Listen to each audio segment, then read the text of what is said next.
കരുനാഗപ്പള്ളി മണ്ഡലത്തിൽ UDF ആലപ്പുഴ മണ്ഡലം സ്ഥാനാർത്ഥി KC വേണുഗോപാൽ പര്യടനം നടത്തി. ഓച്ചിറ പരബ്രഹ്മ ക്ഷേത്ര നടയിൽ നിന്നുമായിരുന്നു പര്യടനത്തിന് തുടക്കം.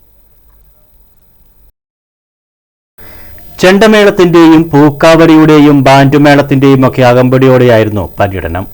ഒരു രാജ്യം ഒരു തെരഞ്ഞെടുപ്പ് എന്നതിലൂടെ സംസ്ഥാനങ്ങളുടെ അധികാരം ഇല്ലാതാക്കാനാണ് കേന്ദ്ര സർക്കാർ ശ്രമിക്കുന്നതെന്ന് KC വേണുഗോപാൽ പറഞ്ഞു. രാവിലെ 7 മണിയോടെ ഓച്ചിറ ടൗണിൽ നിന്നും ആരംഭിച്ച യാത്ര Vayanakam Changankulangara RCMP junction, Valiyakulangara Pallimukku, Kuthiyadath junction, Kozhimukku, Alumpeedika വഴി വക്കാവ് റെയിൽവേ ക്രോസിൽ സമാപിച്ചു.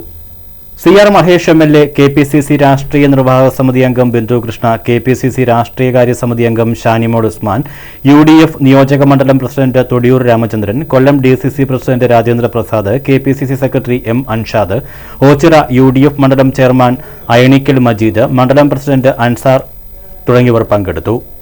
News bureau, Karunagappally.